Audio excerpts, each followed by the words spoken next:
What's going on, everybody? GemMint here, back again with another statue unboxing and review, and this time we have the Batman Detective Comics 1000 1/3 scale statue by Prime One Studio and designed by comic book artist Jason Fabok. Now, is it me, or are these art boxes getting bigger and bigger? Dang! No wonder this cost over $400 to ship. 2 boxes, massive piece. This is the larger of the 2 boxes, which is gonna house the upper torso with that huge cape. Enough talking, let's get it on the floor and hopefully get this into frame. All right, let's start with the bigger box. It has the promotional materials inside. We did do a review on this Batman Batcave Hush edition. It's got the Cutie One catalog on the back, some Berserk pieces, DC. Then we have the package contents pamphlet. It gives us some shots of the statue, where all the pieces lie in the boxes. And of course, it has the assembly instructions on the back, which I'm definitely gonna be putting to good use here. Lifting off that top layer, this one has the big torso of Batman with the cape going upward. You can see that huge piece there, plus all the portraits and some bats. We'll take a look at some of these bats first. So they have a good sculpt to them. You can see where they sculpt in the fur or even like the leather-like texture of the wings. One solid color though is kind of like a dark brown, maybe even black. Here is another one, and as with the first one, you can see they have color coding on the bottom, so that lets you know where to place them. So just a different type of pose for a bat. And we have 2 chest emblems with the DX version. So this is the kind of 1980s look with the yellow background. And then we have the Rebirth look with the gold trim, more of a thicker bat, and it's got some battle damage on the front. Let's flip it around. Here's the gold back, and then you can see those nicks and scratches. Onto the portrait. So this is kind of like a frowning grimace. Great texture in the cowl there. Battle damage as well. The skin tone looks great. You can see the ears on the side of his head and kind of a rough, hard leather-like look to that cowl. Let's bring up another portrait. So this has the same look, but one is going to be facing directly forward and the other one will be faced to the side. So we'll see that during the assembly. Then we have 2 more portraits. One of them has a little bit of teeth showing, so that one is a different look.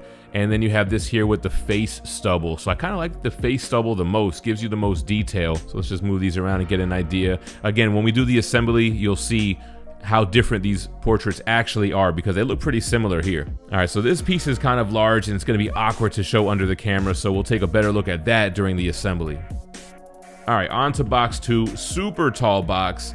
The first layer here will take all the tissue paper off, and you can see it's got the bottom torso, a big smoke plume, some bats, and a little part of the base. So here's this other bat. This one keys in by the wing with a big notch and a magnet. Same great texturing. You can see the leather-like texture of the fur. And then the last bat here with that black peg. So you've seen one of these bats, you've seen them all. There are only 4, so not like with the Red Death or the Batcave edition for that matter. And here's the smoke or mist plume. It's got like a blue type of accent on the bottom going into a lighter white type of gray, as you can see here. It has a nice piece of felt because this will be touching on the bottom wherever you're displaying this, and it'll key into the corner of the base right there. But a nice large piece of smoke. And then you can see the bottom torso. So you have the boot, huge peg with a key, the leather-like texture, the kind of cross hatching on the boot there, a little design on the shin guard.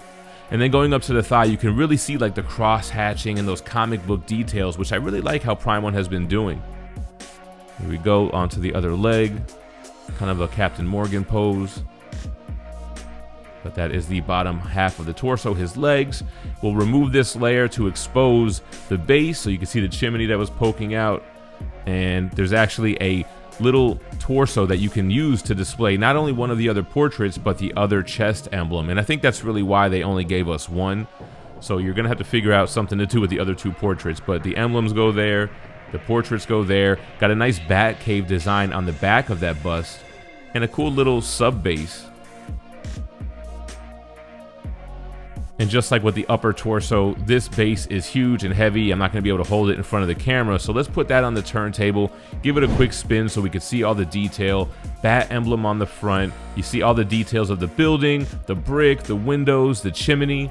Now it does seem like more of a perspective base. It seems like it's much smaller compared to Batman, so I think that's more of an artistic choice, but you get the idea. He's on top of a building in Gotham. Onto the assembly, we're going to key in Batman's legs first, so that's going to go towards the back of the base, and there is a little magnetized area for his left foot as well. So had to use a little bit of force, but we got him in there. All right, now let's swing it around to the front and we'll get that smoke plume in there. So you can see where that notch is in. Just slides right into the corner. It does kind of cover up that bat emblem though. Color coding came in big help here. So here's the red bat that'll key in on the smoke plume. Then we have the teal bat, which goes right next to his left foot. This one I kind of had to use a little bit of force as well. All right, we got him in there. The third bat is the one that attaches by the wing on the side of the building here next to those shingles. And then the fourth one has a black color-coded peg, which goes on the roof right here. So, all right, all the bats are in place. It's time to get that torso on. So 2 people, it's recommended here, but I got it on fairly easy. Let's go ahead and put that first emblem on there. I like the look, but I just feel like the Rebirth Batman complements this statue so much more. I would definitely be displaying it with this bat. I like how it's bigger, more pronounced. And then onto the portrait. So that first portrait is him looking downward. I really like this one. It gives you a great perspective if it's displayed up high. And if we remove that, we can have the same portrait, but he's looking directly at you. So if you're displaying it more at an eye level. Got that frown, that grimace. And then the other 2 portraits, like I said, will look to the right and the left. This one is him looking to the right. So depending on where you have it displayed, it might complement it a little bit more or less. And then let's take a look at that last portrait. I even switched out the bat emblem for you just to get a different look here. But those are all the switch outs. We've seen the assembly, but before we look at Batman in all his glory, a quick shout out to Street Level Hero. SLHLA.com is having a promotion where if you buy 3, you get 3, and this is going to last until October 5th, so right up until New York Comic Con. Make sure to check them out if you're into exclusive variant comic books. All right, guys, and here we go. The 1/3 scale Batman Detective Comics 1000 by Jason Fabok and Prime 1 Studio. What a massive piece, a commanding presence on this guy, and I think that upward cape is really what separates it from the other Batman pieces that I've reviewed, man. That thing is massive, and it just gives so much motion to this piece. You can feel the wind blowing up from below as he's on top of this roof.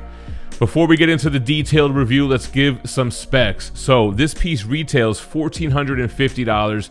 Now on Prime 1 Studio's site, it says that they made 1,000 of this piece. However, my box said it was 135 out of 500. This is the DX, but it's not the bonus version that came with the art print. I mentioned Jason Fabok. I really love how Prime 1 Studio is working with comic book artists and even recreated his cover with this statue with the same background. So I thought that was pretty slick as well. Let's take a look at the measurements because I hear they're a little bit different compared to what the website shows. All right, so the tallest point of the cape is 40.5 inches tall. I think that's gonna make this the tallest piece that I currently own. As far as the depth, the base is only 14 inches deep. However, with the smoke plume, it's about 17.5. Let's take a look at the width. So the base itself, 16 inches wide. However, with bats sticking out, I mean, it's a little bit more than 24 inches, which is the size of this turntable. I think it would even be like around 26 inches. But again, that is just for what protrudes outward.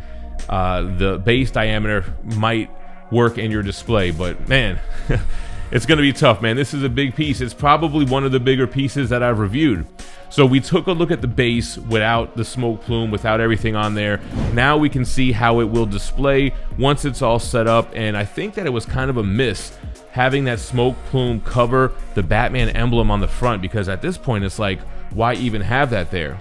But I love the details of the base. This piece really reminds me of like a custom. It's funny to see a licensed company pull this off because it's so ambitious as far as having this rooftop. You have the calligraphy on the bottom, you have the bricks, you have the cement, you have the shingles, you have a chimney, you have a lot of elements of this rooftop to really make this work. And then we have Bruce standing on top. So, you know, I made fun of the Captain Morgan pose, but I like with the looking down portrait because then it's more of him just giving you that museum pose. He's brooding like he normally does, and he's overlooking the streets of Gotham. Love the kind of cross hatching and those like fine details that you see in comic books translated into 3D. I think that looks awesome. His left foot looks a little weird to me, but it doesn't really bother me because when you think of comic book art, it doesn't have to replicate human anatomy 100%. I think there's some liberties that you can take there, and I think Jason and Prime 1 Studio have done that here. So I love the details. I can't help but feel like he should have had black underwear on this part of his suit. On the original art, it's kind of hard to tell because of the shadowing, but I think Jason would have mentioned that upon his final approval here, and that's the way that he intended this character to be. Moving up, you have that huge upper torso. I was interested to see how they were going to pull off the engineering here, having his hands holding onto that cape as it's flowing upward in the wind. Now, what I didn't even notice until after the assembly is that it rests on the back of the chimney, so you have support there for the cape.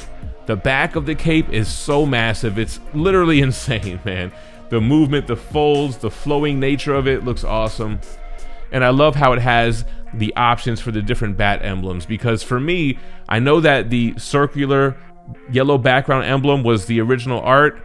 I wasn't really a fan of it. I didn't pre-order this piece until I saw the reveal of the Rebirth logo. That's what really made me want to add this to the collection, because now he looks like the Batman that I dig. Like, this is the costume that I rock with.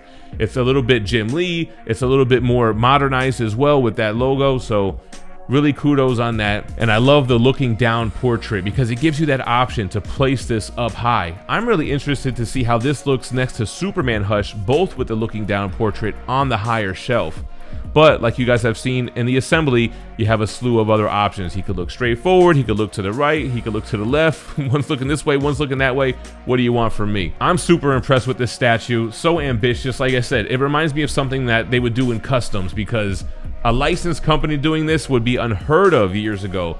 But man, they are going out there doing these ambitious projects as well, and I think it really paid off here. Let me know what you guys think about the Detective 1000 statue from Prime 1 Studio with Jason Fabok. I appreciate you guys watching. Stay minty fresh. Peace.